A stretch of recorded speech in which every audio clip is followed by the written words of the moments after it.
ಇದು ಒಂದು ಗಾಡಿ ಹೋಗ್ತಾ ಇದೆ. ಗಾಡಿಲಿ ಏನಿರ್ಬೋದು, ಬಾಳೆಗೊನೆ ಅಂತ ಕಾಣುತ್ತೆ ಆಚೆ ಕಡೆ. ಆದ್ರೆ ಇದನ್ನ ಯಾಕೆ ಪೊಲೀಸರು ಹಿಡ್ದಿದ್ದಾರೆ? ಏನ್ ಓವರ್ಲೋಡ್ ಆಯ್ತಾ? ಇಲ್ಲ ಓವರ್ಲೋಡ್ ಹಾಕೊಂಡು ಏನಾದ್ರೂ ಡಿಎಲ್ ಇಲ್ವಾ? ನೋಡಿ ಹಂಗೇನೆ ಏನಕ್ಕೋಸ್ಕರ ಪೊಲೀಸರು ಹಿಡ್ದಿರ್ಬೋದು ಅಂತ ನಿಮಗ್ ಟೈಟ್ಲು ಮೇಲ್ಗಡೆ ನೋಡ್ತಿದಂಗೆ ನಿಮ್ಗೆ ಗೊತ್ತಾಗುತ್ತೆ. ಆದ್ರೂ ನಾನು ಹೇಳ್ತಾ ಇದ್ದೀನಿ, ಇವತ್ತು ಒಂದೊಳ್ಳೆ ಕೆಲಸ ಮಾಡಿರೋಂತ ವಿಡಿಯೋಗಳನ್ನ ನಿಮಗ್ ತೋರ್ಸಕ್ಕೋಸ್ಕರನೇ ಈ ವಿಡಿಯೋನ ಮಾಡಿರೋದು. ನೋಡಿ, ಮೇಲ್ಗಡೆಯಿಂದ ನೋಡಿದ್ರು ಬಾಳೆಗೊನೆಗಳೇ, ಆದ್ರೆ ಅಲ್ಲಿ ಒಳಗಡೆ ನೋಡಿ ಏನ್ ಕಾಣ್ತಾ ಇದಾವೆ ಅಂತ.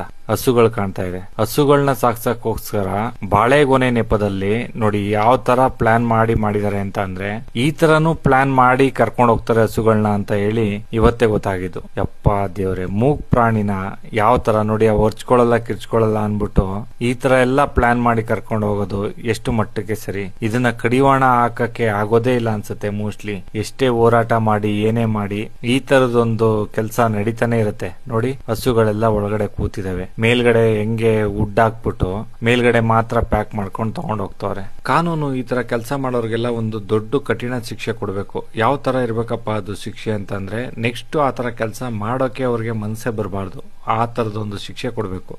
ಈ ತರದಾಗಿರ್ಬೋದು, ಮತ್ತೆ ಅತ್ಯಾಚಾರ ಮಾಡೋದಾಗಿರ್ಬೋದು, ಇಲ್ಲ ಒಬ್ರದ್ದು ಕೊಲೆ ಮಾಡೋದಾಗಿರ್ಬೋದು, ಈ ತರ ಕೆಲ್ಸಗಳನ್ನ ಮಾಡೋರ್ಗೆ ದಯವಿಟ್ಟು ಒಂದು ದೊಡ್ಡ ನಿರ್ಧಾರ ತಗೊಂಡು ನ್ಯಾಯಾಲಯ ಒಂದು ದೊಡ್ಡ ಶಿಕ್ಷೆ ಕೊಟ್ರೆ ಒಳ್ಳೇದು ಅಂತ ಅನ್ಸುತ್ತೆ. ಇದು